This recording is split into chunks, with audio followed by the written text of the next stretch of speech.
Assembly भी होता है क्या क्या? बोल रहा? पूजा ने मैसेज किया है असेंबली जा रही है। असेंबली होता है क्या स्कूल की तरह? हाँ दादा, वो हॉस्टल है ना, तो हॉस्टल में होता है। असेंबली होती है? अच्छा। हम्म। चेक इन होता है ना कि कितने गर्ल्स हैं कितने नहीं है। ओके, ठीक है, कोई नहीं। मैं बोल रहा हूँ कि फॉसिल से क्या समझते हो तुम लोग? What can be a fossil? What's the meaning of it? বলবো দাদা? হুম। আচ্ছা, ওটা হলো মানে একটা প্রিহিস্টোরিক লাইফ যেটা ন্যাচারালি প্রিজার্ভড, আর হলো মানে এটা আরেকটা রিলেশন যেটা হলো একটা কিছু অর্গানিজমের মধ্যে থাকে। हिंदी में बोलो। प्री हिस्टोरिक लाइफ, उसके बाद? हाँ, ये प्रीहिस्टोरिक लाइफ है जो नेचुरली प्रिजर्व्ड होता है, और ठीक। ये एक रिलेशन है जो सम ऑर्गेनिज्म पे रहता है। ओके, और कुछ? रवि, क्या समझते हो? पवन, कुछ बोलो। क्या समझ लगता क्या है, मतलब फॉसिल क्या हो सकता है? इतना तो सुने होगे फॉसिल क्या होता है क्या नहीं होता। भैया, फॉसिल्स किसी भी ऑर्गेनिज्म जो पहले मतलब सरवाइव करते थे तो उनका रेमिनेंट फॉर्म में अभी किसी नेचुरली कंडीशन में प्रिजर्व है, तो उसे हम फॉसिल कहते हैं। अच्छा, उसका क्या यूज हो सकता है? उसका यूज इसी में हो सकता है कि पहले के जितना सर्वाइवल कंडीशन था उसके बारे में हम उससे पता लगा सकते हैं, कौन से फीचर्स थे, कौन सा केमिकल मतलब उस टाइम में एक्टिव था, इसके बारे में भी पता लगा सकते हैं, किस प्रकार का एटमॉस्फेयर था और वो सर्वाइव किस में करते थे वैसा पता लगा सकते हैं। एटमॉस्फेयर के बारे में कैसे पता लगाओगे? कुछ ऐसे ऑर्गेनिजम्स होते हैं जो कुछ स्पेसिफिक कंडीशन में सरवाइव कर सकते हैं, तो अगर वो फॉसिल्स उस टाइप का फॉसिल्स उस जगह पर मिलता है तो उसके बारे में अगर पहले से हमें उस एरिया के बारे में हिस्ट्री पता हो तो हम समझ जाते हैं कि हाँ इस ये वाला ऑर्गेनिज्म इस सर्वाइवल कंडीशन में मिलता था, तो ऐसे पता लगा सकते हैं। और अभी तो और बस इतना ही है। रवि, कुछ और इससे तो दिमाग में आ रहा है तो फिर बताओ। इसके हाँ दादा। अलावा, इसके अलावा कुछ दिमाग में आ रहा है तो बताओ। दादा नॉर्मल वही है कि मतलब फॉसिल्स दादा, पहले तो हम एक चीज समझेंगे कि कोई भी चीज हम धरती के अंदर से निकाल लेंगे उसको तो फॉसिल्स कहेंगे नहीं। नॉर्मल इकोनॉमिकली जो हमारे हेल्प के लिए होगा वो हमारा पहला तो फॉसिल्स होगा। दूसरा ये नहीं, चीज है कि नहीं, उस हाँ नहीं, ना। नहीं। अच्छा इकोनॉमिक वैल्यू तुम्हारा किस चीज में आता है? दादा, दादा कहने का मतलब मेरा ये था कि मान लेते हैं अब कुछ भी है, अब धरती के अंदर से निकाल लिए और उससे उसको आप फॉसिल्स कैसे कर सकते हैं? फॉसिल्स तुम जस्ट लाइक हम ओर का डेफिनेशन क्यों बोल रहे हो? हाँ वो अलग चीज़ है। नहीं नहीं। तो अच्छा नॉर्मल ओर का फॉसिल दादा हम डेफिनेशन ये कौन बोल सा सकते है? हैं। जो इकोनॉमिकली इम्पोर्टेंट हो, जो हमारे लिए फायदेमंद हो, इकोनॉमिकली फायदेमंद हो, यही बोल रहे हो ना? देखो, वो सिर्फ हाँ दादा। एक पर्टिकुलर केस में वो अप्लाई होता है, जैसे कि ये बहुत ही स्पेशल एग्जांपल है यार। ये कहाँ है यार अपन यार इसको? एक अभी सेकंड तो है। मेरे को मैसेज किया था दादा ग्रुप में कि लिंक के गजब बारे में तो आदमी है यार, उसको बोल दिया मैंने 5 मिनट 10 मिनट पहले ज्वाइन करना। एक सेकंड रुको, हाँ।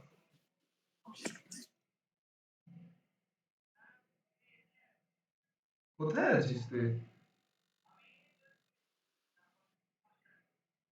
হ্যাঁ, তো আমরা স্টার্ট করে দিয়েছি ক্লাসটা ভাই।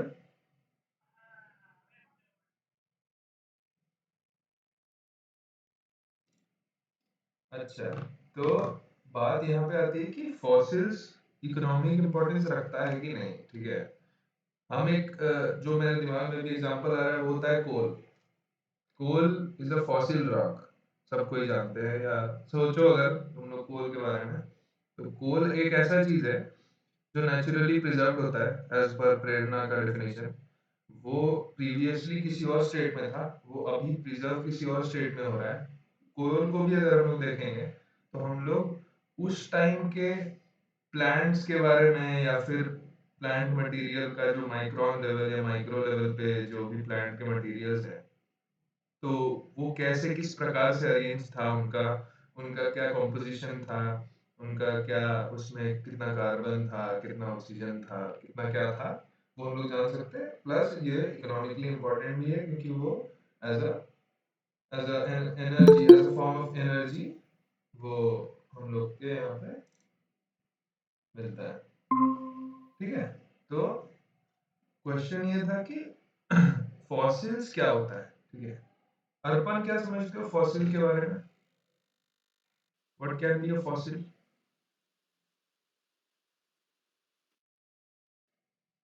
जैसे टेंट वगैरह जो के रिमेन्स वो लाइक काइंड ऑफ बोल सकते हैं फॉसिल्स। क्या नहीं सुनाई दिया? एंशिएंट्स जो एनिमल्स होते हैं उसका डेड रिमेन्स। अच्छा, देखो फॉसिल्स का मतलब हम लोग समझते हैं। ठीक है, फॉसिल्स का दादा मतलब एक बार दादा एक बार उसको अलग तरीके से बोल सकते हैं ना कि दे आर द रिमेन्स, और मतलब एंशिएंट लाइफ का जो भी फॉर्म होता है वो प्रिजर्व रहता है नेचुरल प्रोसेस के द्वारा, और सेडिमेंट्री रॉक के अंदर में वो प्रिजर्व रहता है। इस तरह के रॉक को हम फॉसिल, मतलब इस तरह का हाँ चीज, बाइट हो गया आपका दादा, उसके बाद और क्या हो गया, आवाज कट रहा है यार, फॉसिल। आवाज कट रहा है, थोड़ा फिर से रिपीट करो। दादा ट्रिलोबाइट जैसे एक इनवर्टेब्रेट फॉसिल्स था, ट्राइलोबाइट, तो जो कि ट्राइलोबाइट, वो, हाँ ट्राइलोबाइट। हाँ ट्राइलोबाइट।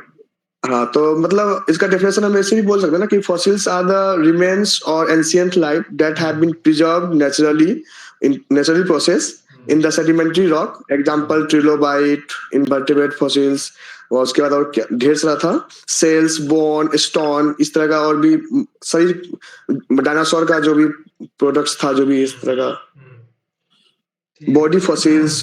हाँ ठीक है, अब देखो हम अमलदास गुप्ता जो किताब है तुम लोग को सबको सजेस्ट करते हैं। ठीक है, हम लोग आज का क्लास फॉसिल का डेफिनेशन से स्टार्ट करेंगे, और मैं चाहूंगा कि तुम लोग सब कोई जो भी मैं बोल रहा हूँ वो सब पॉइंट वाइज लिखो थोड़ा सा। ठीक है, इसमें थोड़ा सा लिखने का जरूरत है। ठीक है, वैसे ये क्लास रिकॉर्ड हो रही है, इसका मतलब ये नहीं कि हम लोग कुछ भी नहीं करेंगे, नहीं तो कुछ नहीं दिमाग में घुसेगा।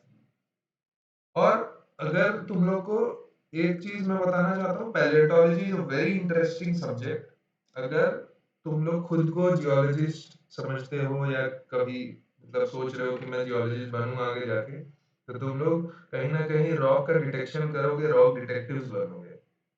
तो बहुत इंपॉर्टेंट एक पार्ट आ जाता है उस डिटेक्शन का। जैसे तुम लोग सीआईडी वगैरह देखे हो, सीआईडी, शर्लॉक होम्स, या वैसे जो भी डिटेक्टिव टाइप का जो भी होता है ना, तो उसमें एक बहुत इंपॉर्टेंट वो रहता है फॉरेंसिक लैब। सुना है तुम लोगों ने? हम्म तो फॉरेंसिक हाँ लैब दादा में क्या सुन। करते हैं कि जो क्राइम स्पॉट होता है, उस क्राइम स्पॉट से लेके जो डेड बॉडी होती है वहां तक जो भी हम लोग का एनालिसिस होता है, that comes under forensic lab.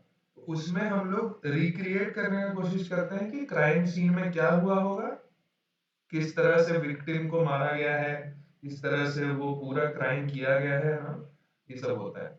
तो palaeontology is just the forensic lab of geology.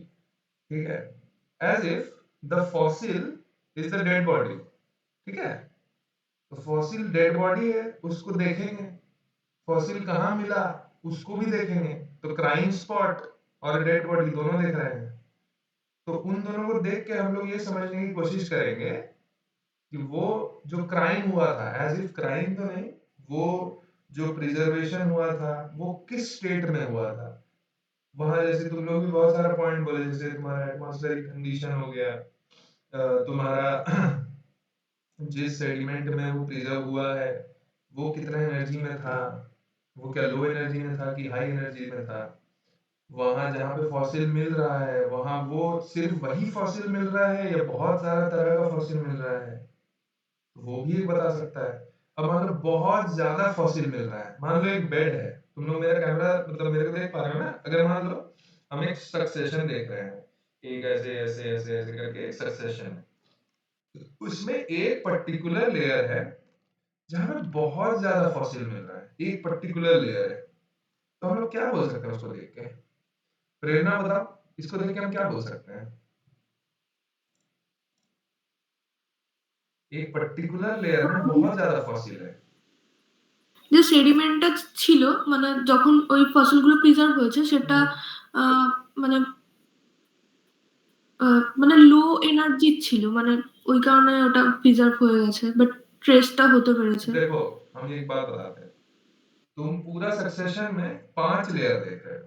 Layer A, layer B, layer C, layer D and layer E. पांचों लेयर में फॉसिल्स है, लेकिन सबसे ज्यादा मतलब अम, एकदम स्पेस ही नहीं है।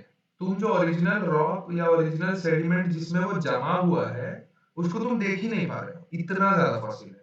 सिर्फ फॉसिल से ही भरा हुआ है। तो उसके बारे में क्या बोल सकते हैं? ऊपर लेयर ए में भी फॉसिल है, लेयर बी में भी फॉसिल है, सी में भी है, डी में भी है, ई में भी है, लेकिन लेयर सी में सबसे ज्यादा है। इतना ज्यादा है कि वो किस रॉक में वो प्रिजर्व हुआ वही नहीं पता चल रहा। तो उसके बारे में क्या बोल सकते हैं कि क्या हुआ होगा कि इतना ज्यादा फॉसिल है? बताओ तो देखें, दिमाग लगाओ थोड़ा। उस टाइम पर एक्सटिंक्ट जब का पॉपुलेशन बढ़ा होगा और एक्सटिंक्शन ज्यादा हुआ होगा। थोड़ा फिर से बताओ, आवाज कटी तुम्हारी। जैसे भैया वहां पर पॉपुलेशन उस ऑर्गेनिज्म का बढ़ा होगा और फिर उसका मतलब डेट यानी एक्सटिंक्शन हो ज्यादा हुआ होगा एक्सटिंक्शन हुआ होगा, उस पर्टिकुलर एग्जैक्टली। टाइम में। जितना भी मास एक्सटिंक्शन हुआ है, जैसे कि तुम्हारा हो गया पर्मियन में, तुम्हारा हो गया क्रिटेशियस में। दो बाउंड्री हम लोग पता है ना, पर्मियन ट्रायसिक बाउंड्री। लिख लो ये वाला, जानते हो तो भी हम्म। लिखो। पर्मो ट्रायसिक बाउंड्री या पर्मियन ट्रायसिक बाउंड्री। एक और है Cretaceous Triassic, Cretaceous tertiary boundary. तो पहला है पीटी बाउंड्री और दूसरा है क्रिटेशियस टर्शियरी केटी बाउंड्री। इसको केटी बाउंड्री बोलते हैं। पीटी बाउंड्री का एज कितना है बताओ भाई?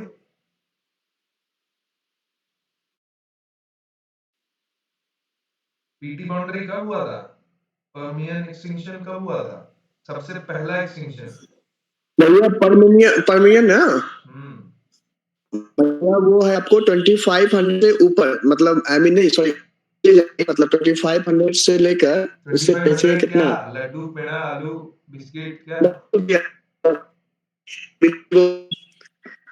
मिलियन हो? ईयर्स तुम एगो। सुनो ना रवि, एक बार तुम लीव करके ज्वाइन करो तो तुम्हारा आवाज बहुत कट के आ रहा है। मेरा आवाज क्लियरली आ रहा है क्या सबको? हाँ हाँ इसलिए हाँ, तुम एक बार फिर ज्वाइन करो तो। बताओ अर्पण, कब हुआ था परमियन ट्रायसिक? उसका बाउंड्री टाइम बताओ। जीटीएस या जियोलॉजिकल टाइम्स के तो पढ़े ही हो गए अभी तक तो। बताओ बताओ बताओ। अच्छा, परमियन क्या है? इयॉन, एरा, इपोक, पीरियड क्या है वो? Period period. उसके ऊपर क्या होता है? अच्छा, এরা रवि मैं क्वेश्चन एक पूछा हूँ कि परमियन क्या है? इयॉन है, इपोक है, एरा है, पीरियड है, क्या है? बताओ। इयॉन पीरियड क्या ना, है? इपोक है दादा, इपोक है। पीरियड होता है। देखो, सबसे पहला होता है, सबसे बड़ा जो होता है दैट इज इयॉन। ठीक है, तो हम लोग 4 इयॉन के बारे में जानते हैं। पहला होता है हेडियन इयॉन।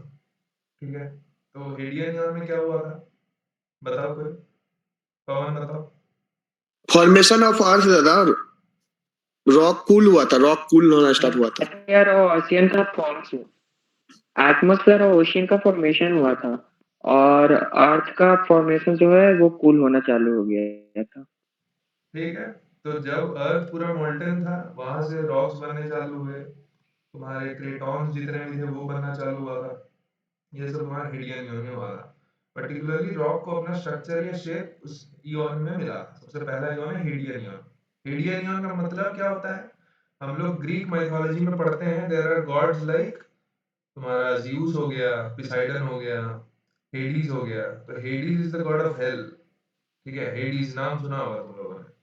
तो हेडीज से हेडियन इयॉन आया है कि it was an atmosphere like hell. इतना ज़्यादा आग, इतना ज़्यादा लावा, वोल्केनिज़्म, ये वो, ठंडा होने का प्रोसेस। तो that's why it's called the Hadean eon, ठीक है? उसके बाद है आर्किया नियॉन। अब आर्किया नियॉन में क्या होता है कि एकदम प्रिलिमिनरी जो-जो चीज़ें होती हैं कि तुम्हारा वो हो रहा है, क्या मतलब जो क्रेटॉन्स जो बने, वो क्रेटॉन्स आपस में आके जुड़ रहे हैं। उसका बायोस्फीयर तो अभी आया नहीं, उसका हाइड्रोस्फीयर ज़्यादा डेवलप कर रहा है, उसका एटमॉस्फेयर ज़्यादा डेवलप कर रहा है। जितना भी अर्थ का टेम्परेचर है, सरफेस टेम्परेचर, वो तुम्हारा धीरे-धीरे कूल हो रहा है और अभी के नॉर्मल की तरफ आ रहा है धीरे-धीरे, ठीक है? उसके बाद क्या आता है बताओ? हेडियन हो गया, आर्कियन हो गया, उसके बाद क्या आता है? प्रोटेरोजोइक। उसमें क्या हुआ था? बताओ? उसमें मल्टी सेलुलर ऑर्गेनिज्म का मतलब मतलब रिप्रोड्यूस होना चालू हो गया था। और मल्टी सेल्युलर ऑर्गेनिज्म, उसका नाम होता है कुछ, बताओ? क्या होता है सेल टाइप का वो नाम? वो पर्टिकुलर नाम बताओ? प्रोकैरियोट्स का नाम सुना है? प्रोटोबॉन्स। साइनोबैक्टीरिया। हाँ, साइनोबैक्टीरिया तो तुमने नाम ही बता दिया। मैं बोल रहा हूँ कि टाइप ऑफ जो सेल हम लोगों का जो जनरेट होना स्टार्ट हुआ था, देयर आर लाइक, मैं तो सुना हूँ कि there are two types of bacteria, there are two types of cells. एक होता है यूकैरियोटिक, एक होता है हम्म। प्रोकैरियोटिक, है ना? हम्म। तो प्रोकैरियोट्स और यूकैरियोट्स सब आ रहे थे, ठीक है? और धीरे-धीरे हम लोग स्ट्रोमैटोलाइट्स मिलने लगा हम लोग को। हम लोग वैसा साइनोबैक्टीरिया टाइप का मटेरियल सब मिलने लगा। तो स्ट्रोमैटोलाइट क्या होता है, आप लोग प्लीज पता करके आइएगा, नेक्स्ट क्लास में हम पूछेंगे, ठीक है? तो क्या उसके भैया? स्ट्रोमैटोलाइट, स्ट्रोमैटोलाइट। ठीक। हम्म। प्रेरणा सुने हो इसके बारे में, स्ट्रोमैटोलाइट के बारे में सुना होगा आपने? প্রেরণা? হ্যাঁ, মানে নামটা শুনেছি কিন্তু কি এখন মনে পড়ছে না। अच्छा, छोड़ो मैं दिखा देता हूँ देखो क्या होता है। तुम लोग पढ़ना थोड़ा सा क्या होता है ओवरऑल, मैं देख दिखा तो देता हूँ, लेकिन तुम लोगों को स्क्रीन दिख रहा है? हम्म। हाँ। देखो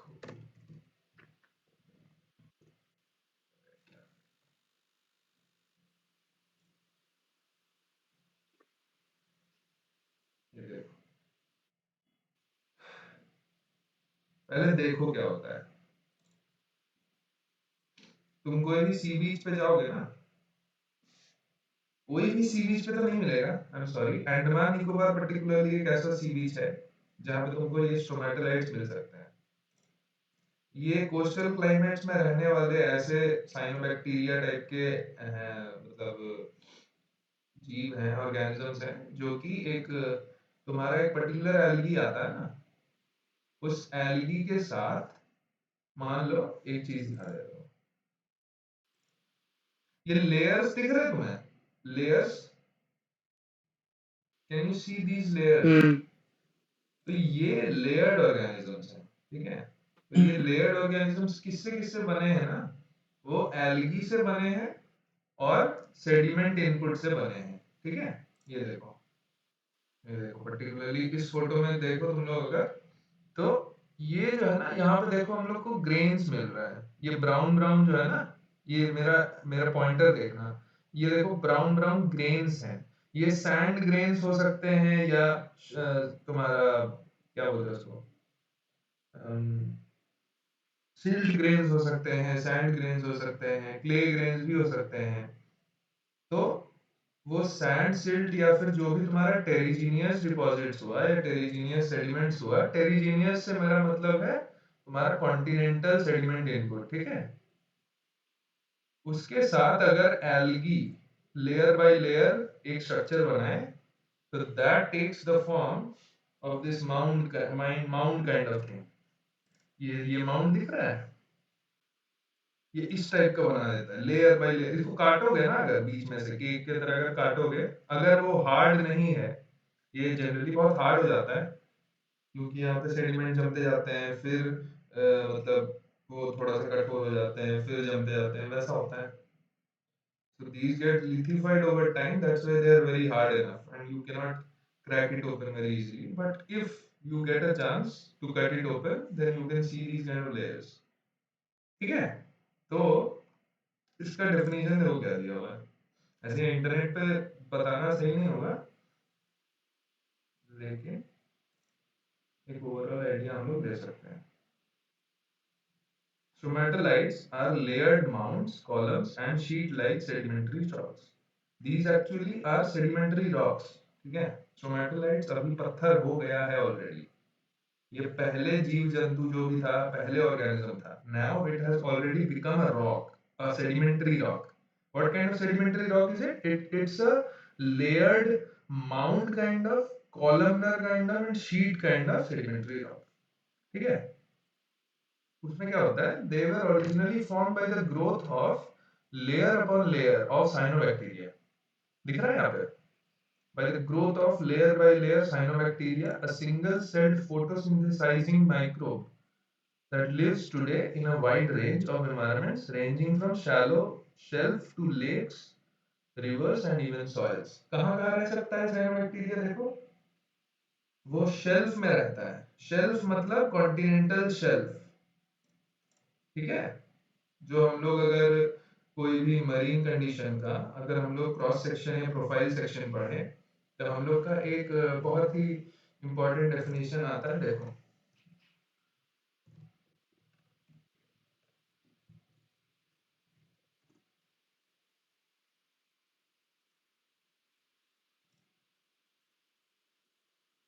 दिख रहा है ना स्क्रीन? स्क्रीन दिख रहा है तुमको? हाँ हम्म. अच्छा, अगर मेरा वॉइस अगर ब्रेक ब्रेक कुछ होए तो मेरे को बताना. यहाँ पे देखो, ये थोड़ा सा हेजी आ रहा है. एक सेकंड.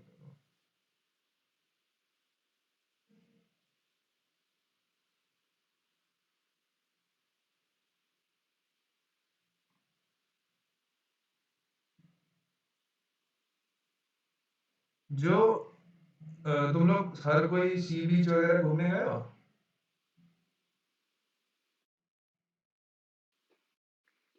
तुम लोग कोई ऐसे भी हो हाँ जो दादा, सी बीच वगैरह घूमने नहीं गए हो अभी गया था तक?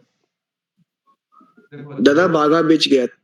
गया है ना, हाँ, तो देखो जो भी बीचेस होती है ना, तो बीच जो होता है वो एक्चुअली शेल्फ का ही पार्ट होता है, लेकिन जहाँ पे वो बीच खत्म होती है वहां से जनरली पानी स्टार्ट हो जाता है ना? तो जहां से पानी स्टार्ट हुआ वहां से लेके एक रीजन तक, मतलब अगर तुम समंदर में मान लो अंदर घुसते जा रहे हो, चलते जा रहे हो, ठीक है? तो अगर तुम एक एक पर्टिकुलर स्पॉट रहेगा जहां पे तुम्हारा जितना इंक्लिनेशन था ना उस ग्राउंड का, वो इंक्लिनेशन ऑलमोस्ट उतना ही रहता है, लेकिन अब्रप्टली या सडनली जाके वो बहुत ज्यादा बढ़ जाता है. ठीक है? तो वो शेल्फ ब्रेक बोलते हैं उस चीज को, शेल्फ ब्रेक. तो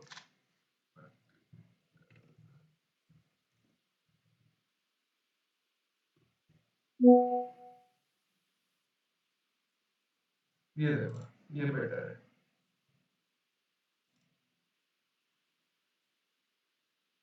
एक सेकंड.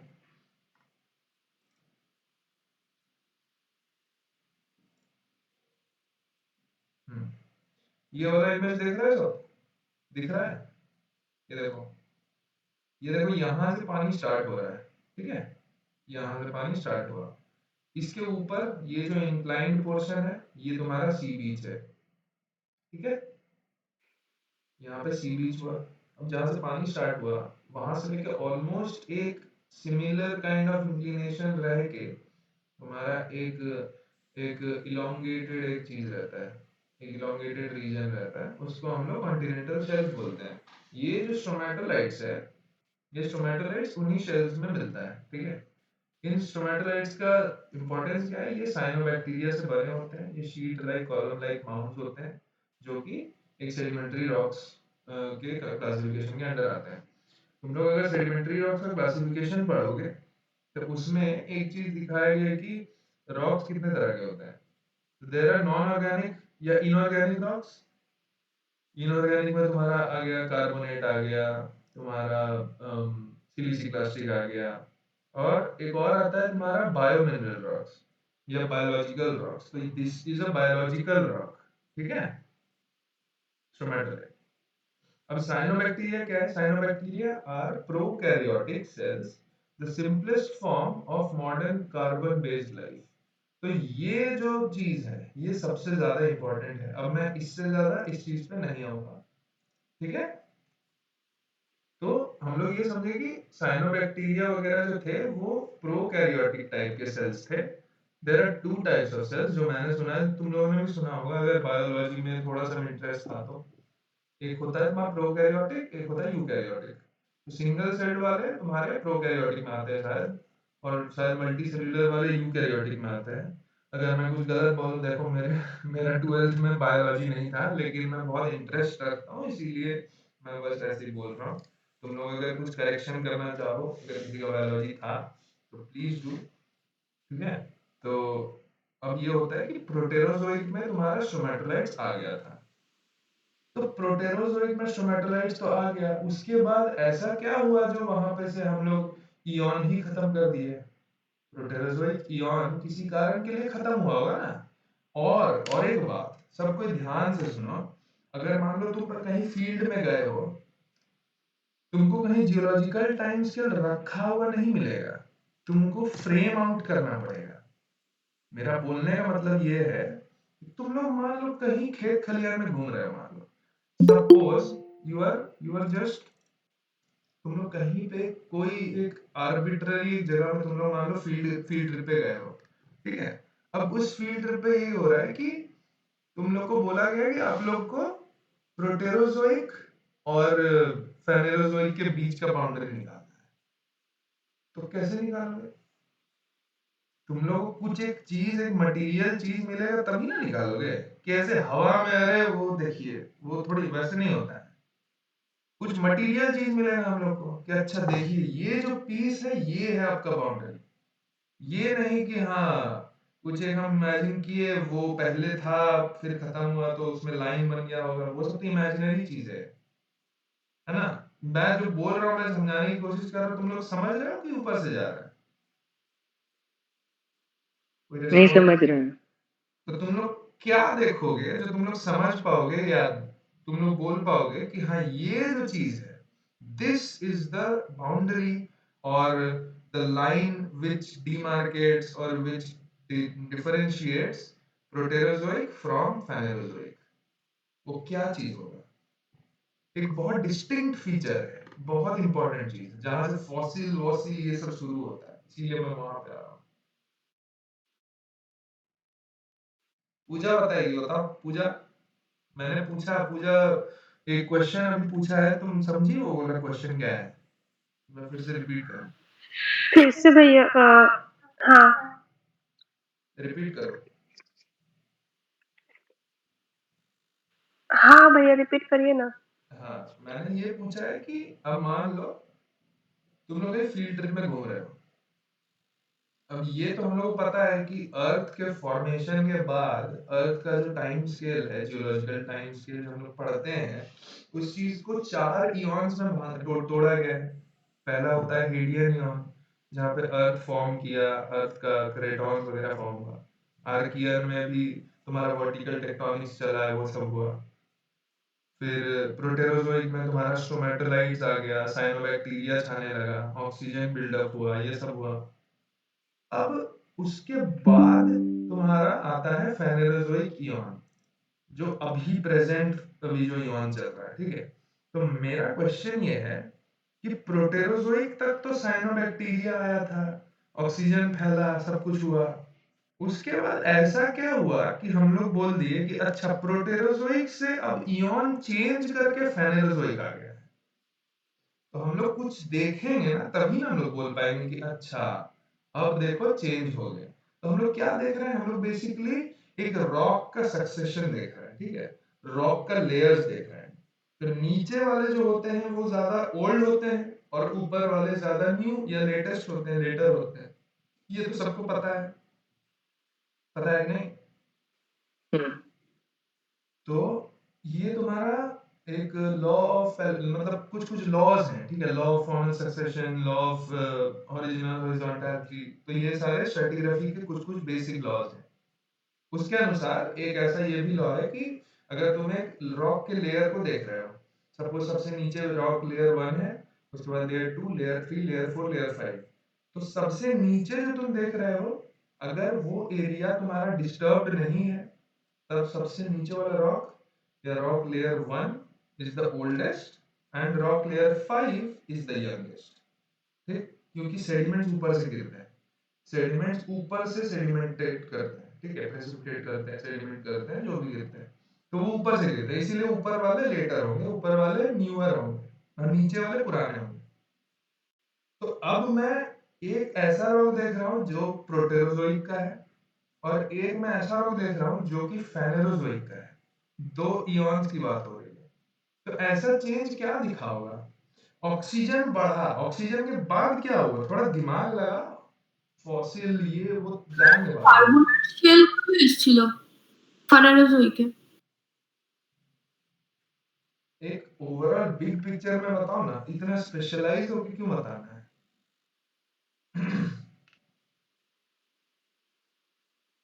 क्या हुआ होगा? यूनिसेल्युलर यूनिसेल्युलर मल्टीसेल्युलर में कन्वर्ट होने लगे।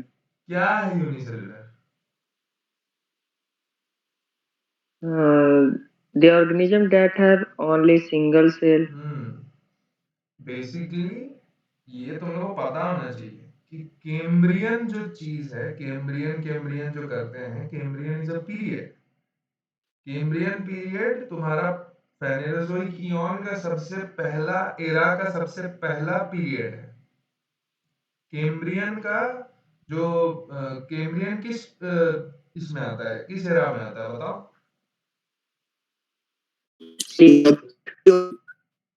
हैं?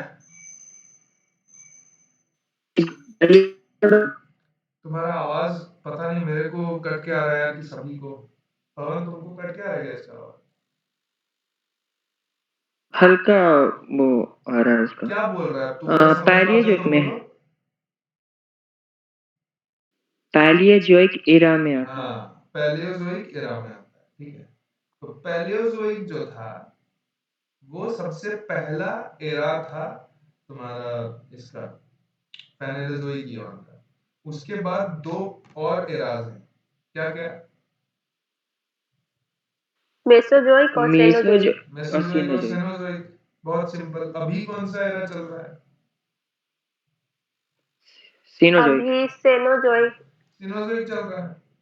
अच्छा, तो अब ये बताओ कि पैलियोजोइक जो था, वो पैलियोजोइक में तुम्हारा क्या, उसके पैलियोजोइक तो एरा हो गया, उसके अंदर जो चीजें हैं, Cambrian, Ordovician, Silurian, Devonian, Carboniferous, Permian, पर्मी है ना? तो ये सारे क्या है? ये सारे पीरियड्स हैं, ठीक है। और सीनोजोइक के अंदर Palaeocene, Eocene, Oligocene, Miocene, Pliocene, Pleistocene, ये सब क्या है? ये सब इपोक है। ये सॉरी क्या बोल रहा हूँ, पीरियड है, पीरियड है, ठीक है। और इपोक है। एपोक के ही अंदर आता है ना, दादा पेलियोसेन, इपॉक है। माइकोसेन। इपॉक है दादा। हाँ। इपोक है। मैं भी कंफ्यूज कर रहा हूँ, एक सेकंड रुको। हाँ देखो, इपोक का मतलब क्या होता है ना, कंफ्यूजन हर किसी को होता है। इपोक क्या होता है? Epoch is a unit of geological time during which a rock series is deposited. It is a sub division of a geological period. अच्छा, पीरियड को अगर तोड़ेंगे तो इपोक आएगा, ठीक।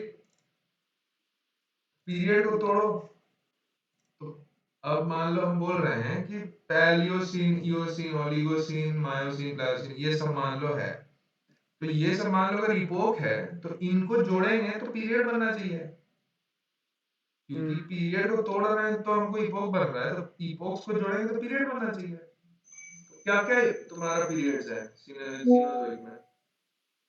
टर्सरी और क्वाटरनरी। हाँ, तो वो चीज, ठीक है। तो टर्शियरी पीरियड, क्वाटरनरी पीरियड, अभी कौन सा पीरियड चल रहा है? क्वाटरनरी। और कौन सा इपोक चल रहा है? होलोसिन। हिमालयन और होलोसिन सबको हिमालयन कह याद सकते रखना हैं। ये चीज को, बहुत कॉमन क्वेश्चन है, पूछते हैं और एग्जाम में भी पूछते हैं इसमें। ठीक है, होलोसिन का हॉलो कहाँ से आया? होलोसिन क्यों बोलते हैं? ये पता करके आना, ठीक है, बहुत इंटरेस्टिंग है। होलो भैया क्या बोले, फिर से रिपीट करिएगा। अभी करंट जो हमारा इपोक चल रहा है दैट इज कॉल्ड होलोसिन ना, हाँ। तो वो क्यों बोलते हैं होलोसिन को? ठीक है, ओके। ये पता अच्छा, तो करना, ये वर्ड जो है ना, होमो से बना है। पता करके हमको अच्छे से बताना, ऐसे ऊपर ऊपर नहीं चाहिए। ठीक है, ठीक। हाँ पता है वो होमो से ही बना होगा क्योंकि ह्यूमन से। तुम पूरा विस्तार से थोड़ा अगर पढ़ के आओगे मेरे को एकदम बेसिक से बता पाओगे। ये नेक्स्ट डे के लिए सबके लिए होमवर्क रहना कि होलोसिन क्यों बोलते हैं। ये एक तो अंदाज सबको होगा कि देखो ह्यूमन बीइंग्स का इपोक है तो ह्यूमन बीइंग से रिलेटेड होगा, लेकिन होलो क्यों? होमो तो तब तो होमोसिन भी बोल सकते थे, होमो सेपियंस आया तो होमोसिन बोल देते, होलोसिन क्यों बोल रहे हैं? है कि नहीं? तो इंटरेस्टिंग है, इसीलिए बोल रहा हूँ। ठीक है, तब तो दादा जितना भी नाम है तब तो सबका कुछ ना कुछ तो मतलब होगा इसका बिल्कुल मतलब। मीनिंग है भाई, कोई कुछ मीनिंगलेस नहीं है, कुछ मीनिंगलेस नहीं है। अगर तुम मीनिंग खोजोगे तब तुमको मीनिंग मिलेगा। दादा आपने फेनोजोइक बोला था, फेनोजोइक तो हम लोगों को पीरियड में लिखाया नहीं गया है। हम लोगों को तो लिखाया गया था हेडियन, आर्कियन, पेट्रोजोइक, कैम्ब्रियन, ओडोसियन, सुनो सिल्वियन, डिवोनियन, सुनो कार्बोनिफरस, सुनो पर्मियन, ट्रांसिक। हाँ सुनो सुनो, हाँ चार दादा। इयॉन होते हैं, ठीक है, हम दो दिखा भी देंगे। चार इयॉन होते हैं, पहला है हेडियन, दूसरा है आर्कियन, तीसरा क्या हुआ बताओ, जल्दी बताओ। पेट्रोजोइक। पेट्रोजोइक। पेट्रोजोइक। चौथा जो चल रहा है उसको हम फेनोजोइक। लोग फेनेरोजोइक बोलते हैं। ठीक है, उसके बाद तो दादा कैम्ब्रियन आ जाता है ना। फेनेरोजोइक इयॉन का सबसे पहला जो यूनिट या सबसे पहला जो पीरियड होता है दैट इज कैम्ब्रियन। वो कैम्ब्रियन से ही फेनेरोजोइक स्टार्ट हो गया, समझा? उसको तो पैलियोजोइक बोलते हैं ना एरा में। देखो, इयॉन जो टाइम स्केल है ना वो बिलियंस ऑफ हाँ। ईयर्स में है।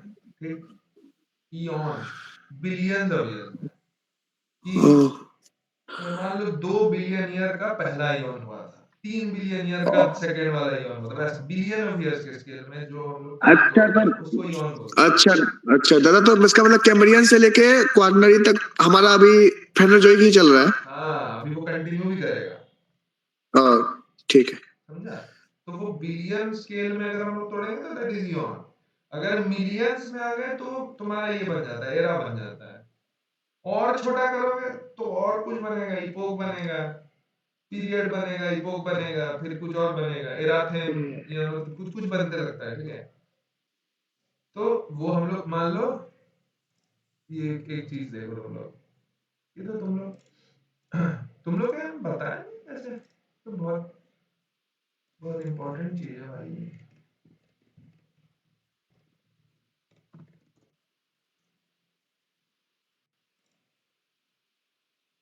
दिख रहा है स्क्रीन?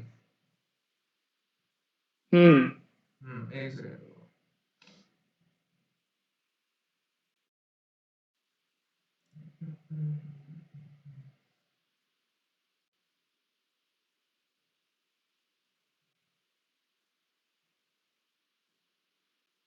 ये देखो यहाँ पे एक सेकंड।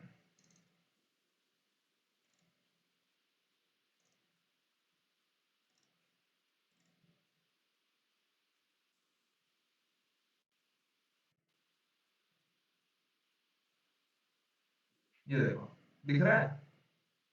ये देखो इयॉन, तो पहला आया हेडियन, फिर आया आर्कियन, फिर आया प्रोटेरोजोइक, फिर आया फेनेरोजोइक जो अभी भी कंटिन्यू कर रहा है। ठीक है, और एक चीज देखो, हम लोग जो दादा पढ़ रहे हैं, आपका जो फेनोजोइक लिखे हैं, आपने जो फेनोजोइक लिखा है और यहाँ जो फेनोजोइक है तो स्पेलिंग तो अलग अलग है। अरे तो वो तो फन के लिए लिखा है ना ब्रो। अच्छा। तो उसको तो थोड़ा बदले है ना, तो फेनेरोजोइक लिखेंगे तो उससे क्या फायदा होगा फिर? तुमको उतना जियोलॉजिकल टाइम्स के लाने चाहिए ताकि तुम जोक को समझ पाओ। अच्छा कोई नहीं, देखो यहाँ पे एक और चीज हमने सीखा कि जो सीनोज़ोइक एरा है, उस सीनोज़ोइक एरा को बहुत सारे पीरियड्स में तोड़ा गया है। तो हम लोग नेमली पवन ने शायद बोला कि टर्शियरी और क्वाटरनरी, पवन ने बोला था शायद। तो टर्शियरी जो पीरियड है, उस टर्शियरी पीरियड को 2 अलग-अलग सब पीरियड्स में तोड़ा गया है, दैट इज़ पैलियोजीन, नियोजीन। ठीक है? ये याद रखिएगा सब कोई। पैलियोजीन, नियोजीन, फिर क्वाटरनरी। ठीक है? तो अब मान लो अगर फिर पीरियड को तोड़ेंगे, तो पीरियड के अंदर क्या-क्या आएगा देखो, इस पैलियोजीन सब पीरियड के अंदर तुम्हारे 3 इपोक्स आ गए। नियोजीन सब पीरियड के अंदर 2 इपोक्स आ गए। क्वाटरनरी पीरियड के अंदर तुम्हारा प्लीस्टोसीन और होलोसीन आ गया। यहाँ पे देखो एक चीज, यहाँ पे पीरियड्स में ही पैलियोजीन और नियोजीन दोनों लिखा हुआ है, लेकिन हम लोग ये जानते हैं, हम लोग और ट्रस्टेड सोर्स से पढ़े हैं, ये तो कुछ मतलब कुछ एक सोर्स है, लेकिन मैं उतना डिटेल्स में नहीं जाऊंगा। हम लोग बहुत सारा ट्रस्टेड सोर्स से ये पता किया था कि ये पैलियोजीन और नियोजीन जो है ना, these are the sub periods under tertiary period. Tertiary period और क्वाटरनरी पीरियड, मेरा बोर्ड में देखो, टर्शियरी पीरियड फिर क्वाटरनरी पीरियड। तो टर्शियरी जो पीरियड है, इस टर्शियरी पीरियड को बीच में से तोड़ा गया था, 2 सब पीरियड्स निकले थे इसमें से। तो पहला जो सब पीरियड आया था वो था, क्या था? पैलियोजीन, ऊपर उसके ऊपर नियोजीन। नियोजीन। तो पैलियोजीन, नियोजीन, ये 2 सब पीरियड्स हैं, याद रखना। ठीक है? ये कोई गलती मत करना, ये बहुत सिली मिस्टेक है। सब कोई कंफ्यूज करते हैं पैलियोजीन और टर्शियरी में। तो पैलियोजीन क्या हो गया, एक सब पीरियड हो गया किसके अंदर? टर्शियरी पीरियड के अंदर। टर्शियरी पीरियड के अंदर। उस टर्शियरी पीरियड के अंदर पूरा पूरा क्या बैठा हुआ है? Quaternary period. ठीक है? तो ये सबको याद रखेगा।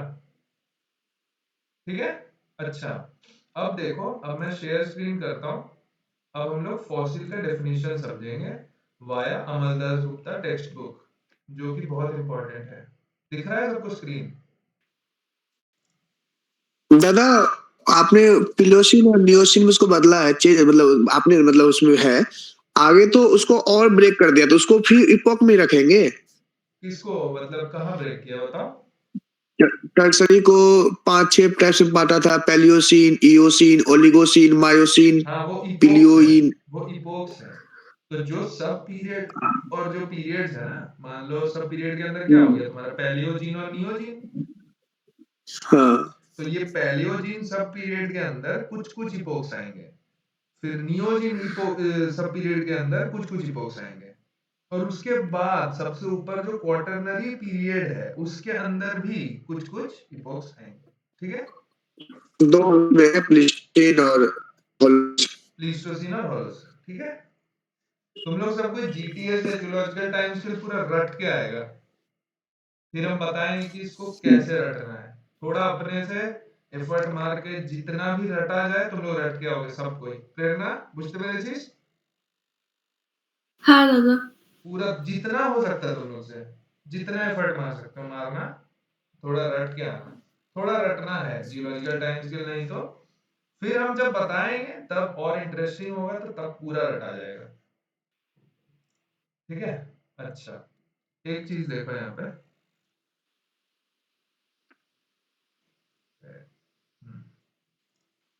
ये दिख रहा है सबको? तो क्या होता है fossil? The word fossil in Latin means anything dug up. Latin में उसका मतलब क्या होता है? कुछ भी हम जो खोद के निकालते हैं। ठीक है? द टर्म फॉसिलिया नेटिवा और फॉसिलिया पेट्रिफिकाटा were used to describe minerals and organic remains respectively. ये उतना इंपॉर्टेंट नहीं है। फॉसिल क्या होता है ना, यहाँ पे देखो, fossil is an actual remain or indirect evidence of a prehistoric life preserved within a rock under natural conditions। तो वो एक एक्चुअल रिमेन भी हो सकता है और वो एक तुम्हारा इनडायरेक्ट एविडेंस भी हो सकता है। अच्छा, इनडायरेक्ट एविडेंस जो बोल रहा है, इससे तुम लोग कुछ भी अंदाजा लगा सकते हो। इनडायरेक्ट एविडेंस कैसे हमको बताएगा क्या होता होगा इनडायरेक्ट एविडेंस। दादा दादा बताओ बताओ बोलो। डायनासोर का मान लो आप कहीं पे अगर पैर कहीं जा रहा होगा, कभी कभी कभी ना कभी तो किसी से भी निकला होगा, तो पैर का निशान पड़ा होगा ना, तो वो भी तो इनडायरेक्ट हो जाएगा। बिल्कुल, उसका अंग्रेजी में एक नाम है, बताओ क्या? कोई भी बताओ, तुम भी बताओ, कोई भी बताओ अगर ध्यान में हो तो। फिर से बताओ। Trace fossil. Trace fossil, trace fossil, ठीक है। ट्रेस फॉसिल को हम लोग एक अलग एक नाम देते हैं, जिसके अंडर हम लोग ट्रेस फॉसिल की स्टडी करते हैं स्पेसिफिकली, ठीक है। उसको हम लोग बोलते हैं इक्नोफॉसिल्स, ठीक है, इक्नोलॉजी। ICHNOLOGY, ICHNOLOGY, इक्नोलॉजी, इक्नोफॉसिल्स, ठीक है। इक्नोफॉसिल्स मतलब इनडायरेक्ट एविडेंस, जो कि एक प्री हिस्टोरिक लाइफ के बारे में हम लोग बता रहे हैं कि अगर मान लो एक डायनासोर का, मान लो डायनासोर का ट्रेल्स हो गया या ट्रैक्स हो गया, ठीक है, जो अभी रवि बता रहा था।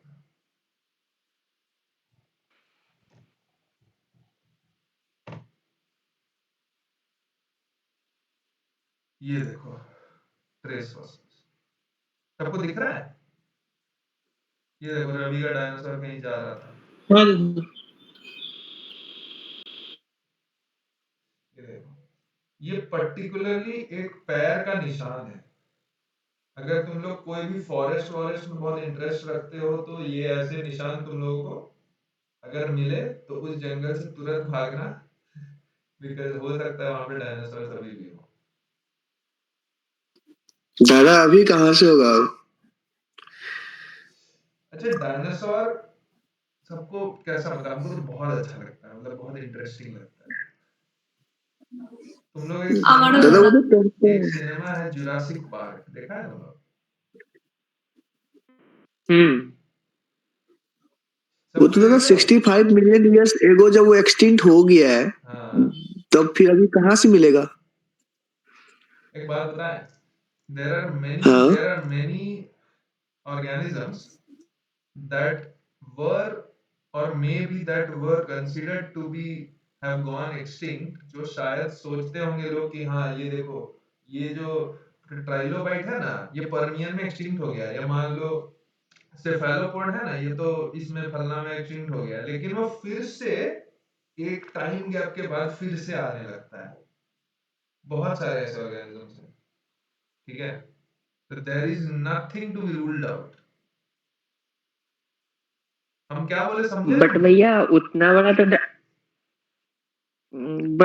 बड़ा तो ऑर्गेनिज्म आ ही नहीं सकता है इस पीरियड में, क्योंकि उसके लिए तो ऑक्सीजन का सफिशिएंट अमाउंट बहुत ज्यादा हाई होना चाहिए, जो कि अभी है ही नहीं अभी के एटमॉस्फेयर कंडीशन में। तुमको पता थोड़ी है कि एटमॉस्फेयर में ऑक्सीजन का कंडीशन हाई नहीं होने का कारण क्या क्या है? ऑक्सीजन हो भी सकता है, ग्रेट ऑक्सीजनेशन इवेंट फट से हो गया था यार। ग्रेट ऑक्सीजनेशन इवेंट के बारे में पता है तुम लोग को? नहीं। देखो हिस्ट्री में, सुनो सुनो मैं बात ऑर्गेनिजम्स से इशू में। देखो, ग्रेट ऑक्सीजनेशन इवेंट, इसको ध्यान देना सब पे, ठीक है। ये बहुत ज्यादा इंपॉर्टेंट चीज है, बहुत कम आदमी बताए होंगे अभी तुम लोग को।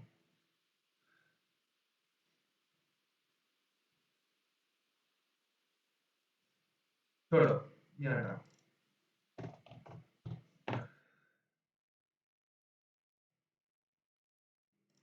ये एक टाइप का पत्थर होता है, यहाँ पे ये दिख रहा है, ये देखा है तुम लोगों ने कहीं?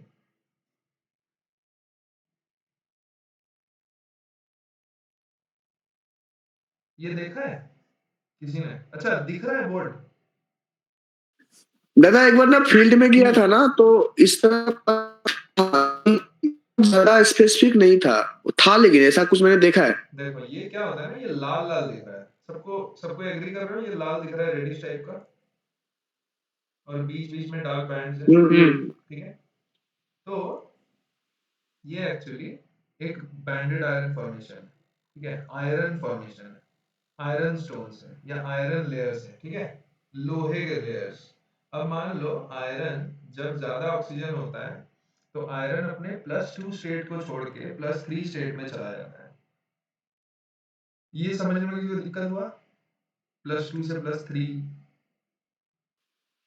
हाँ, ये समझ में देखो, ये समझ +2 गए। से +3 क्या होता है? दे भैया। आयरन के कितने वैलेंसीज होते हैं? तो फिर एक डाइवैलेंट होता है, डाइवैलेंट आयरन, जैसे कि तुम्हारा आयरन सल्फेट अगर ले लो, FeSO4, ठीक है, FeSO4 में FeSO4 अगर लिखोगे और उसको अगर आयनाइज करोगे, आयनाइज करके अगर आयंस को अलग अलग लिखोगे ना, तो FeSO4 में जो Fe है उसका तुम्हारा ऑक्सीडेशन स्टेट या ऑक्सीडेशन नंबर या वैलेंसी जो भी बोलो, तो वो +2 आएगा। जैसे कि सल्फेट आयन का कितना वैलेंसी होता है रवि? सल्फेट आयन का वैलेंसी बताओ। -2 SO4 2 माइनस या -2 -2। होता है। तो अगर SO4 -2 में टूट रहा है, ऑब्वियसली उसके साथ जो Fe होगा वो +2 में टूटेगा, तभी ना FeSO4 न्यूट्रल कंपाउंड होगा। रवि को समझ में आ रहा है? हाँ दादा। है ना? जो मैं बोल रहा हूँ समझना, ठीक है, अगर डाउट हो तो टोकना। तो अगर मान लो उसी तरह मैं अगर Fe2O3 या आयरन 3 ऑक्साइड को अगर मैं आयनाइज करूं, तुम लोग सब कुछ लिखो तो एक चीज, Fe2O3 को आयनाइज करके बताओ क्या क्या निकलेगा, कौन से आयन निकलेंगे? प्रेरणा बताएगी ये वाला प्रेरणा बताएगी।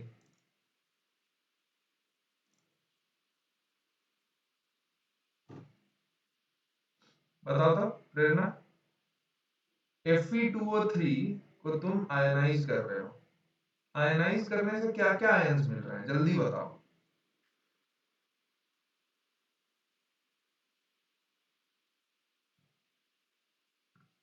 उस कंपाउंड में क्या क्या है Fe2O3 में? पूजा? Fe और ऑक्सीजन।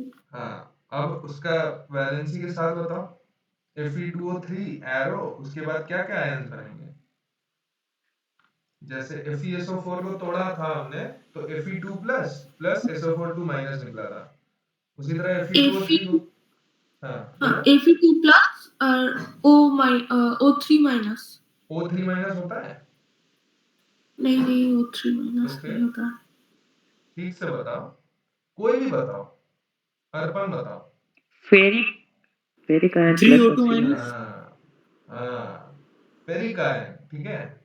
तो Fe2 प्लस को हम लोग फेरस आयन बोलते हैं, Fe3 प्लस को हम लोग फेरिक आयन बोलते हैं, ठीक है। तो फेरिक आयन बना, Fe3 प्लस बना, plus 3O2 minus, 3O2 minus, ठीक है। प्रेरणा समझ में आया? हाँ। ठीक, बैलेंस भी हो गया होगा। Fe2 प्लस ना? Fe3 प्लस, ध्यान से सुनो रवि, कहाँ है ध्यान तुम्हारा? Fe3 प्लस ना, ठीक। पहला वाला जो था फेरस सल्फेट जो था उसमें तुम्हारा Fe2 प्लस बना था, तो Fe2 प्लस बना और उसके साथ सल्फेट आयन निकला। सल्फेट आयन का वैलेंसी -2 होता है, ऑब्वियसली उसके साथ जो आयरन जुड़ा होगा उसका +2 होगा, है ना। और उसी तरह अगर हम लोग आयरन 3 ऑक्साइड को, आयरन 3 ऑक्साइड देखा होगा, लिखा होगा आयरन, IRON आयरन, फिर ब्रैकेट में रोमन नंबर 3, फिर ऑक्साइड, आयरन 3 ऑक्साइड, देखा है, सुना है कभी? हाँ दादा। तो वो 3 क्या होता है, उसका ऑक्सीडेशन स्टेट, उसका वैलेंसी, ठीक है। अगर ज्यादा ऑक्सीजन दे दोगे कहीं भी किसी भी आयन को, तो वो अपना लोअर ऑक्सीडेशन नंबर से या लोअर वैलेंसी से हायर वैलेंसी जाने का कोशिश करेगा। जैसे कि Fe2 प्लस को अगर हम लोग ज्यादा ऑक्सीजन दे देंगे तो वो Fe3 प्लस में जाने की कोशिश करेगा। ये सबको समझ में आया? ठीक।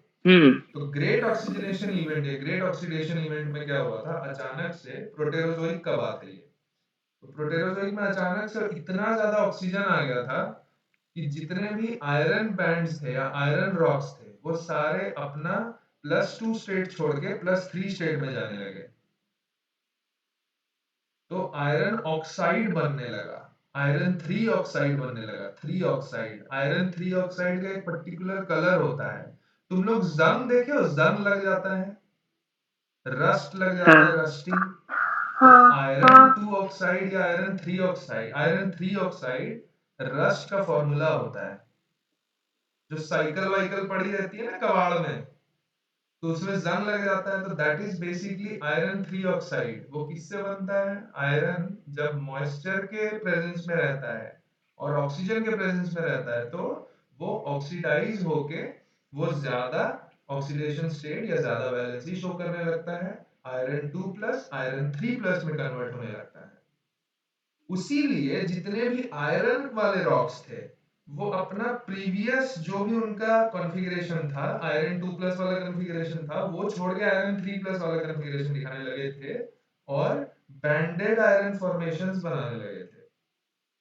वो बैंडेड आयरन फॉर्मेशंस का ये खासियत होता है कि वो लाल कलर के होते हैं, रेड बैंड्स। ये जो मैंने फोटो दिखाई थी तुम्हें, ठीक है? तो मेरा यही बोलना है कि देखो, अगर नेचर इतना ही ज्यादा डायनामिक है, वो किसी के कंट्रोल में तो है नहीं। फर्स्ट ऑफ ऑल हम लोग को ये अपने दिमाग से हटाना पड़ेगा कि यार डायनासोर तो कभी नहीं आ सकता यार, थोड़े आएगा, इतना बड़ा बड़ा आदमी, इतना बड़ा बड़ा जानवर थोड़ी ना आ पाएगा, बहुत ज्यादा ऑक्सीजन लगता होगा। तो ऑक्सीजन अगर बहुत ज्यादा लगता होगा, तो ये तो कोई मतलब कहीं तो लिखा हुआ नहीं है ना कि ग्रेट ऑक्सीजनेशन इवेंट जैसा कुछ चीज वापस से रिपीट नहीं होगा। अभी तक तो नहीं आया है, मेरे नॉलेज में तो नहीं है, ठीक है? तो वो हो सकता है, और अगर होगा तो there can be always a chance. अच्छा, अगर But ऐसा without but the size is small size. फिर से बोलो। মানে যে ডাইনোসর গুলো ছিল তাদের তো সাইজ গুলো হিউজ ছিল due to the great oxygen event, but এখন যেহেতু অক্সিজেন ইভেন্ট হওয়ার কোনো চান্স নেই বা হতে পারে, তো তাদের তো সাইজ স্মল হতে পারে না, মানে তারা যদি हाँ, আসে আর কি, বাট স্মল स्मॉल সাইज। हो सकता है। जितना बड़ा बड़ा था, मान लो 20 फीट का था, मान लो 15 फीट का होगा। अरे मैं उतना मैं थोड़ी बोल रहा हूँ कि हाँ आएगा ही, मैं बोल रहा हूँ चांस तो रहता है हमेशा कि कुछ एक ऐसा कुछ हो जाए जैसे वो आ सकता है। क्योंकि बहुत सारे ऐसे ऑर्गेनिजम्स हैं जो अपना एग्जिस्टेंस पहले दिखाए थे कि वो लोग एक्सटिंक्ट हो गए, उसके बाद फिर से एक टाइम गैप के बाद वो लोग फिर से आने लगे। तो मैं उसलिए बोल रहा हूँ, ठीक है? अब एक चीज है,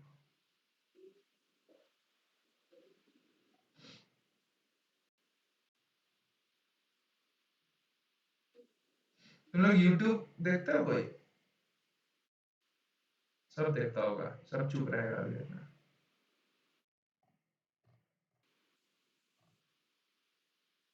मेरा आवाज सुनाई दे रहा है? हम्म,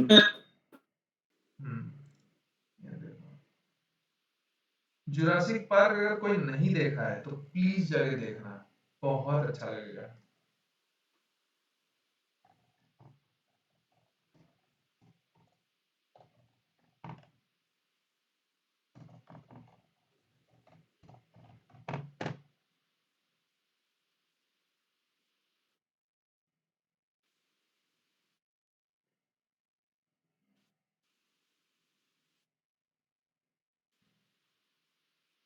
ये दिख रहा है तुम लोग को? मेरा पॉइंटर दिख रहा है तुम लोग को? इसको देखते हैं ये क्या है। जुरासिक पार्क देखा होगा तो पहचान जाएगा ये क्या है। A gift shop at the gun range, a mass shooting at the mall. There it is.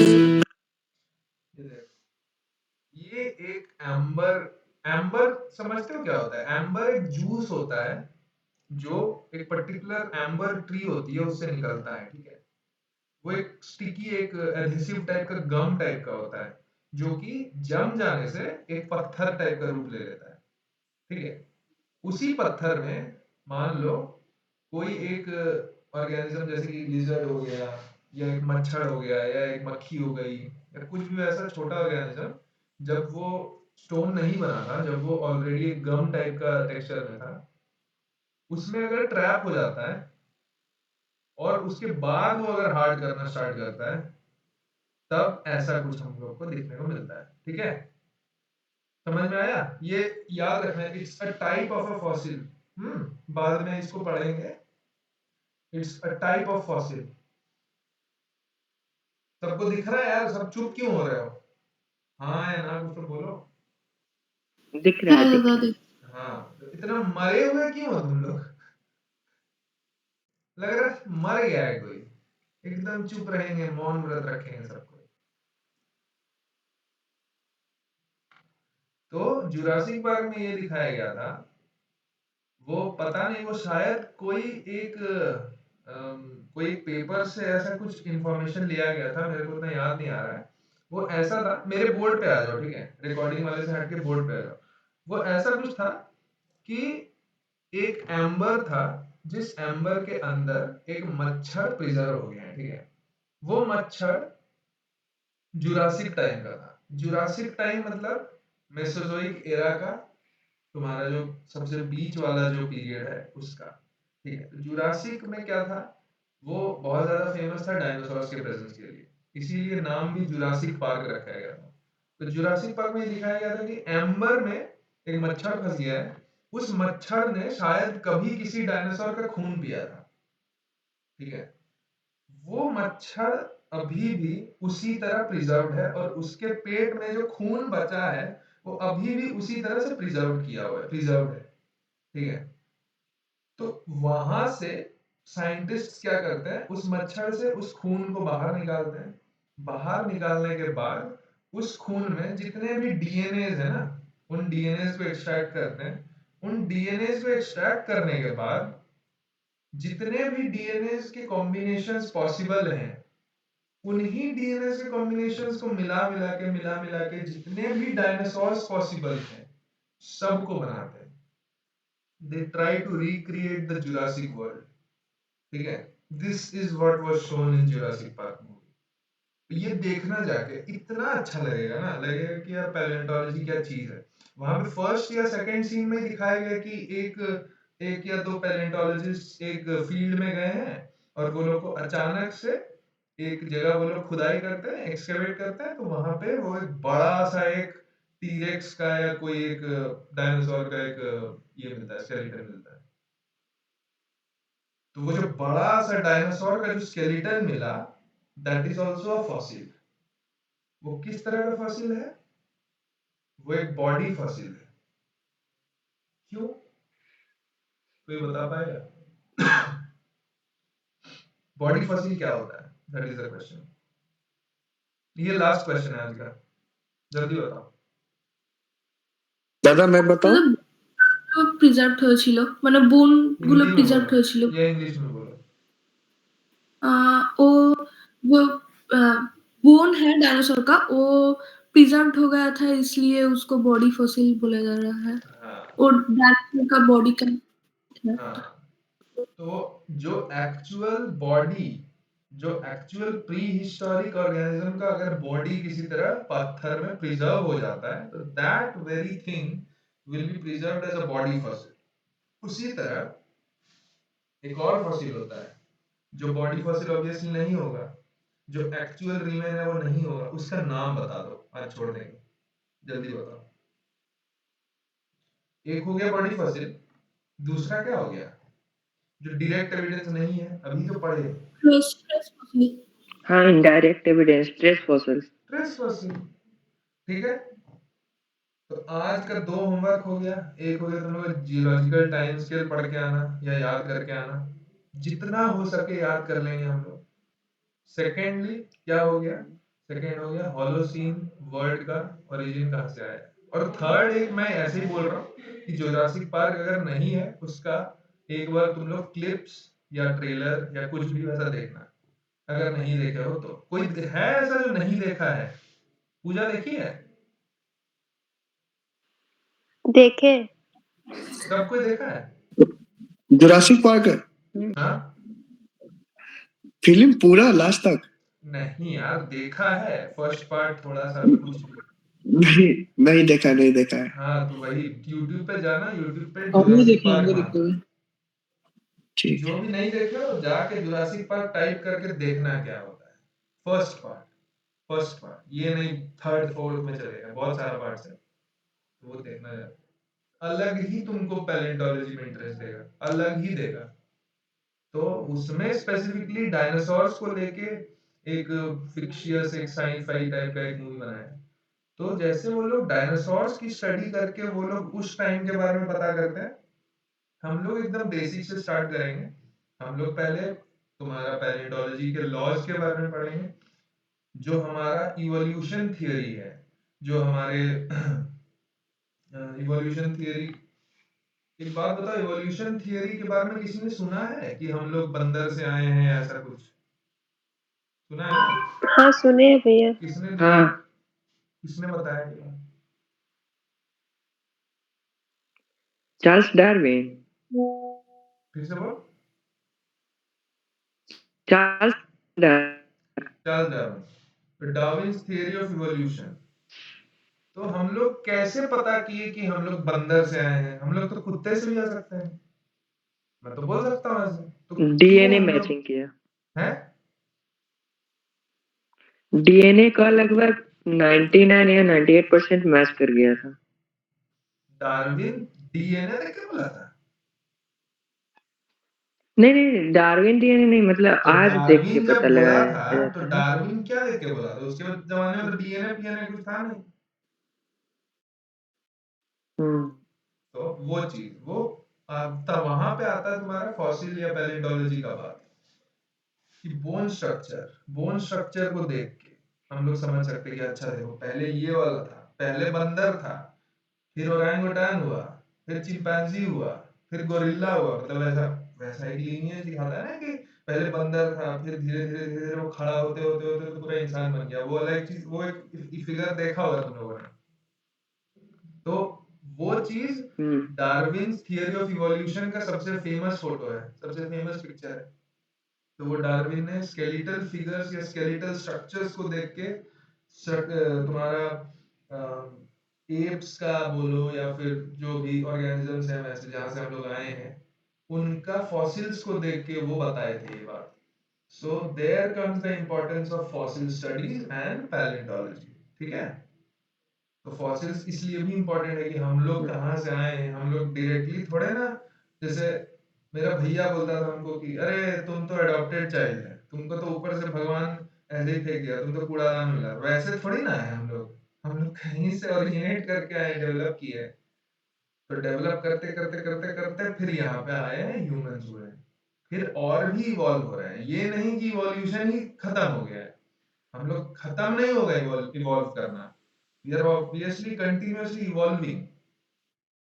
तो वो चीज भी हो रहा है। तो वो चीज कैसे समझेगा आगे का आदमी? सब अभी का फॉसिल देख के, अभी के ऑर्गेनिज्म जब प्रिजर्व होकर रह जाएंगे, तो अभी का हम लोग का स्केलेटल स्ट्रक्चर देख के वो लोग समझेगा कि अच्छा हम लोग यहाँ से आए। तो फॉसिल इसलिए ज्यादा इंपॉर्टेंट है। ठीक है? तो ये सारे होमवर्क सब कोई करेंगे। I will hope everyone will obey whatever is being given as an assignment. Geological time scale थोड़ा सा देख लेना तुम लोग। ठीक है? और ये फॉसिल वाला चैप्टर एक बार तुम लोग पहले पढ़ो। मैं किताब तुम लोग सबके पास अमरदास गुप्ता है? ना नहीं। दामाद अच्छे नहीं, ग्रुप है को दिए मैं दो। ग्रुप में दे दूंगा। तुम लोग एक बार फॉसिल वाला चैप्टर पढ़ो, बहुत सिंपल है। टाइप ऑफ फॉसिल समझाया है, फॉसिल का डेफिनेशन तो हम लोगों ने ऑलमोस्ट पढ़ लिया है। ठीक है? और उसके बाद क्या क्या यूज हो सकता है, बेसिक सा इंपॉर्टेंट सा इंट्रोडक्टरी चैप्टर। एक मतलब शायद 1 या 1.5 घंटे में तुम लोग खत्म कर लोगे। बस उसको एक बार रीड मार लेना, उसके बाद हम लोग नेक्स्ट डे अच्छे से डिस्कस करेंगे। ठीक है? दादा अभी भेज देना बुक ग्रुप में, अभी भेज देना। हाँ भेज दूंगा। ठीक है? चलो मिलते हैं फिर। ठीक है। हाँ दादा भाई। ठीक है, थैंक यू दादा। गुड नाइट भैया।